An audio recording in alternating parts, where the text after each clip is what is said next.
Olá, seja muito bem-vindo a mais um encontro para falar sobre como cuidar bem do seu dinheiro. Hoje o que eu quero te contar é por que eu não invisto em fundos de investimento. É isso mesmo, eu não invisto. Eu tenho 2 ou 3 fundos na minha carteira, que eu fiz aportes há muito tempo atrás e que esses sim estão entregando resultados satisfatórios.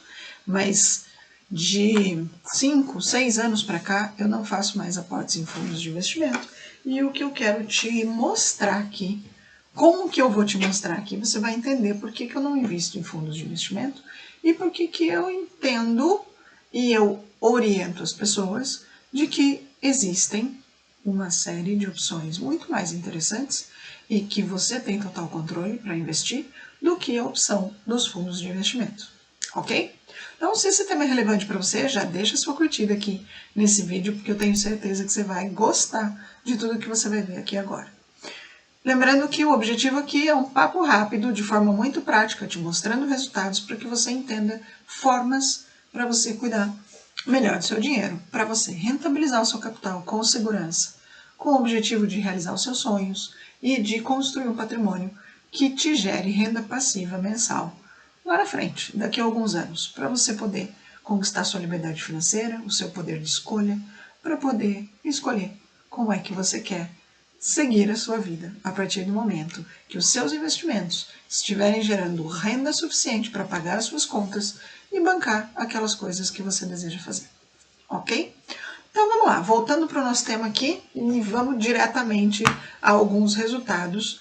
E aí vai começar a ficar muito mais claro para você por que eu não invisto em fundos de investimento.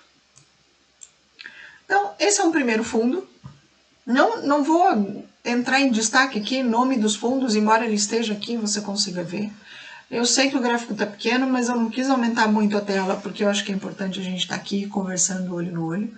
Então, eu vou te contar o que representa cada linha desse gráfico e você vai ver outros dois fundos aqui com um gráfico também parecido, as mesmas linhas e, curiosamente, o mesmo comportamento. Então, o que a gente tem aqui? A linha preta é a linha do CDI, a linha da renda fixa. E a gente tem aqui um gráfico de 5 anos para esse fundo, que é o Alaska Black. A gente tem um acidente muito grande aqui no gráfico, no início do gráfico, ali em março de 2020, quando a gente teve a pandemia. E de lá para cá, o que aconteceu? O CDI é renda fixa, ele vai crescer todos os meses, às vezes de forma um pouco mais acelerada quando a taxa de juros está mais alta, quando a taxa de juros está mais baixa, ele cresce de forma um pouco mais lenta. Mas ele sempre vai crescer, pelo menos um pouquinho, ele sempre vai crescer. Na linha vermelha, a gente tem a Bolsa de Valores. E aí a gente tem na Bolsa um cenário muito mais acidentado, mas que cai e depois se recupera. E cai e depois se recupera de novo. E, enfim, de forma geral, assumindo ali algumas estratégias, pensando no longo prazo, os investimentos da Bolsa de Valores, eles são bem mais interessantes do que o da renda fixa. Eles tendem a entregar um resultado muito mais interessante do que o da renda fixa. E existem formas de você conseguir esse resultado. Esse gráfico ele mostra pra gente o investimento feito há 5 anos atrás, como ele se comportou até agora. Mas veja que a gente tem vários pontos baixos no gráfico. Então, pensando no investir na bolsa, esses vários pontos baixos, se a gente fizer aportes constantes, a gente chega num cenário de valorização do nosso capital. Isso já tenho outros vídeos gravados aqui no canal te mostrando uma análise de valorização dos últimos 5 anos, as 5 maiores empresas da bolsa e uma análise de valorização também sobre elas. Então tem bastante material aqui se você quiser olhar especificamente sobre manter aportes constantes, a diferença de investir na renda fixa e investir na bolsa de valores, ok? Eu vou deixar 2 vídeos sugeridos aqui para você, um sobre a importância da constância e o outro vai ser esse vídeo das 5 maiores empresas da bolsa. Vou deixar 3. Tem outro também que eu fiz uma análise dos últimos 10 anos de algumas ações e você vai ver que a valorização é infinitamente maior do que o da renda fixa, ok?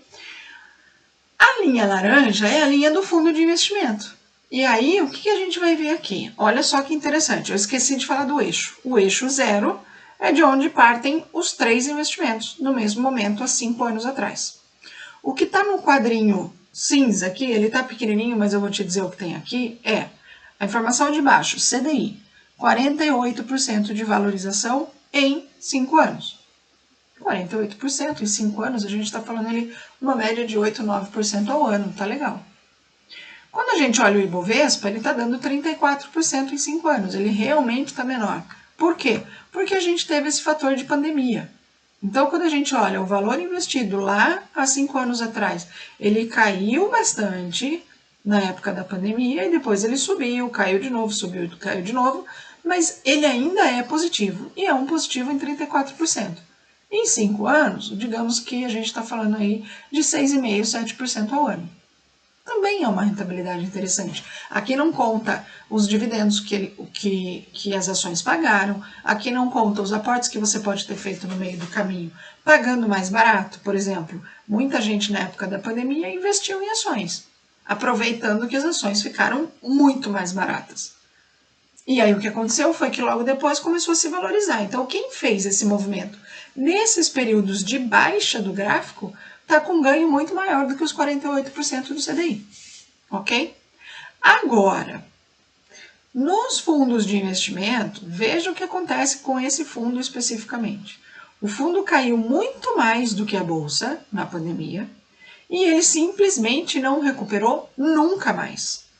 Ele está abaixo de zero, ele está com rentabilidade negativa acumulada de 31%, negativo em 5 anos. 31% de perda de valor, além da inflação, que nos últimos 5 anos, acho que a gente pode considerar aí uma inflação de aproximadamente uns 30%. Não fiz essa conta, depois até posso fazer. Então, assim, é muito dinheiro perdido. Num fundo de investimentos, que a proposta dele é um fundo de ações a proposta dele é montar uma carteira diversificada de ações para te gerar rentabilidade no médio e longo prazo. Agora, em 5 anos, ele está entregando uma perda de 30%. Eu fui cotista desse fundo, eu já investi nesse fundo lá no passado. E depois da pandemia, quando ele levou esse tombaço aqui, essa super desvalorização, eu participei de algumas reuniões com o gestor do fundo. E a posição do gestor do fundo era de que, ok, o fundo de ações é para o longo prazo mesmo, ele vai se recuperar. Só que uma posição muito defensiva, uma posição muito passiva, digamos assim, onde não se viu nenhuma movimentação na carteira do fundo, aquelas ações que caíram muito, elas não se recuperaram, e o gestor do fundo, é o perfil dele, e tá tudo certo, mas o gestor não fez nenhum tipo de movimento para acelerar uma recuperação, assim como aconteceu com a bolsa. Ok? Então, esse é o primeiro dos fundos aqui que eu quero trazer para você. Qual é o outro? Cadê? O outro fundo que eu quero trazer para você. Ele não está tão ruim assim, mas ele também está ruim. Então, a mesma questão aqui. 5 anos, esse é o fundo BTG Pactual. BTG Pactual absoluto. Em 5 anos, o que aconteceu? A gente vê a curva do CDI da mesma forma, a gente vê a bolsa da mesma forma, caindo. Aqui ele já caiu junto com a bolsa, muito próximo da bolsa, só que a bolsa se recuperou ao longo dos anos. E o fundo está lá embaixo, operando no negativo. Então, em 5 anos, o que aconteceu? Ele até recuperou, logo depois da pandemia, até meados de 2021, e de lá para cá ele só caiu.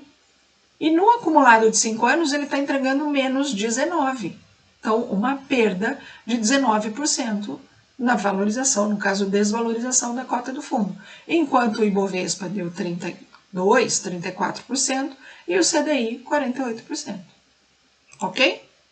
Um outro fundo aqui, que é o fundo XP Long Term, a mesma coisa, um pouco menos negativo, mas ainda assim negativo em 5 anos. Aqui, na verdade, é um fundo que ele tem 4 anos de existência. Então, ele nem chega lá em 2019, que seriam 5 anos. Ele começa em outubro de 2020. Por isso que a curva dele é diferente. Por isso que os percentuais aqui de Bovespa e CDI estão diferentes dos outros dois gráficos. Então, a gente tem aqui, na média, 15% de CDI e de Ibovespa de 2020 para cá. De outubro de 2020 para cá.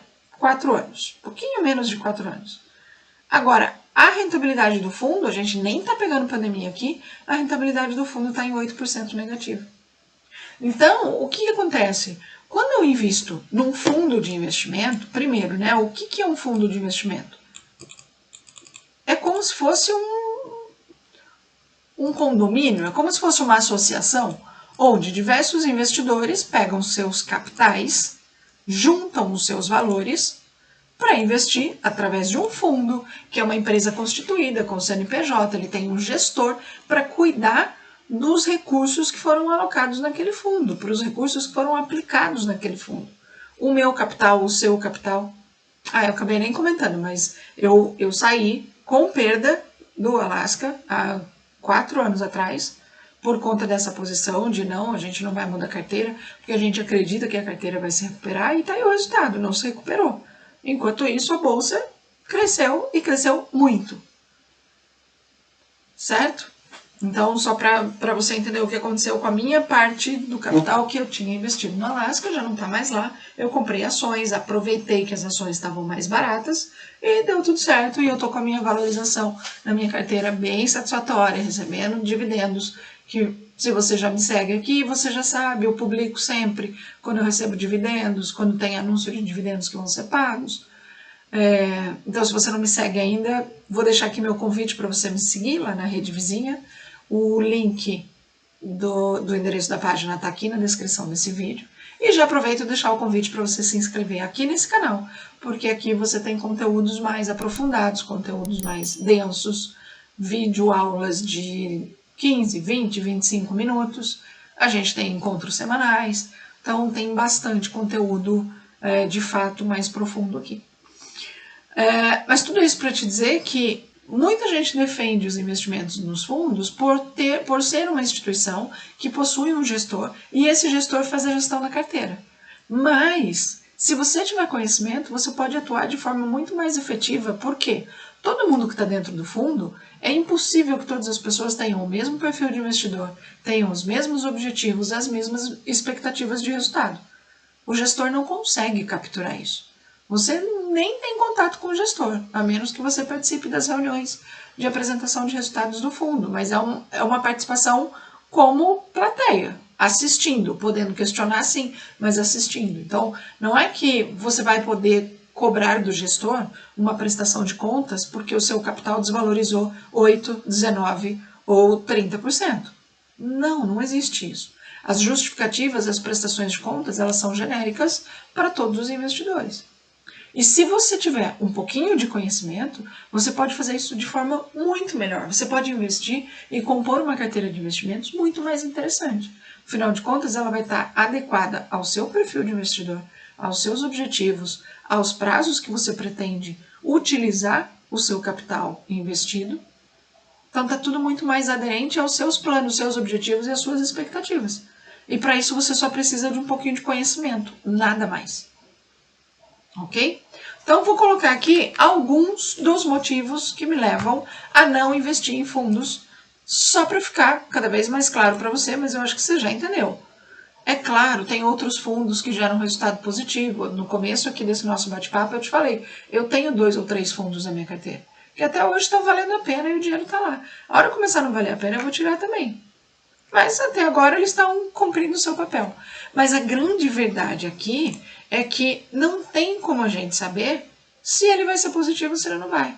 Qual é o critério que o gestor do fundo está usando para alocar o nosso recurso. Além de que, por ter uma estrutura profissional, por ter um gestor fazendo a administração da carteira, a gente tem que pagar taxa de administração. Então, imagina, eu pagar taxa de administração, que é um percentual sobre o meu capital investido, não é sobre o rendimento, sobre o meu capital investido, eu tenho que pagar uma taxa de administração uma vez por ano para um fundo que está perdendo meu dinheiro? Não faz sentido. Não dá para a gente generalizar, tem fundos que estão positivos, mas o que não faz sentido para mim é, eu pago, ele não se compromete com o resultado do meu capital, eu não tenho gestão sobre o que ele está fazendo de aporte, não tem como ter gestão. Ele vai apresentar qual foi a estratégia, qual foi a ideia de composição de valor, mas eu não tenho gestão, eu não posso falar para ele, não invista nesse investimento porque eu não concordo. Isso eu só vou poder fazer na minha carteira. E eu ainda tenho que pagar taxa de administração para ele. Eu vou pegar essa taxa de administração e eu vou investir mais. Tem fundos que cobram 1,5%, 2,5% ao ano sobre o meu valor principal. Como eu falei, não é sobre o rendimento, é sobre o meu valor. Então não faz sentido, né? Eu não tenho gestão sobre o capital, você também não vai ter se você investir através de fundos de investimento. Não tem compromisso com a rentabilidade, então o que o fundo tem lá como política é, esse fundo tem como objetivo buscar a rentabilidade de 100% de CDI. Esse fundo tem por objetivo buscar cobrir a rentabilidade, cobrir a inflação dos 12 meses. Esse fundo tem por objetivo investir em ações e buscar uma rentabilidade acima da média do mercado. Mas aí acontece aquilo que a gente acabou de ver nesses 3 fundos e tem inúmeros outros com rentabilidade negativa. E ok, o objetivo do fundo era de entregar uma rentabilidade maior, mas não entregou e tá tudo bem. E a gente tem que pagar a taxa de administração do mesmo jeito. Para mim não faz sentido nenhum. Faz sentido para você? Que mais? Vamos para um outro motivo aqui. A questão da liquidez. Tem fundos que têm liquidez de D+1. Eu peço lá o resgate hoje até as 13 horas ou até as 14 horas. O meu dinheiro é disponibilizado no dia seguinte. Tem outros que eu fico vendida durante 60 dias.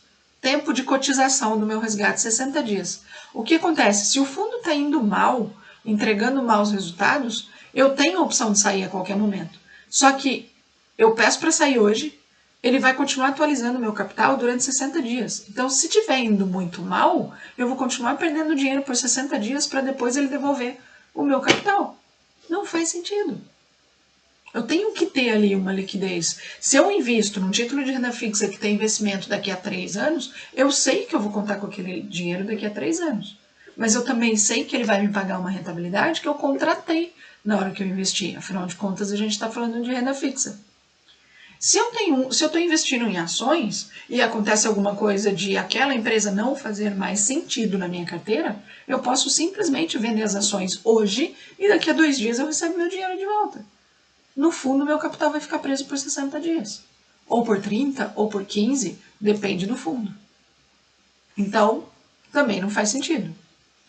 Tem uma outra questão aqui que é a tributação de imposto de renda. Então, a cada 6 meses, existe o famoso come cotas. Tem uma cobrança sobre o fundo, sobre o valor investido, e tem ali uma redução de imposto de renda.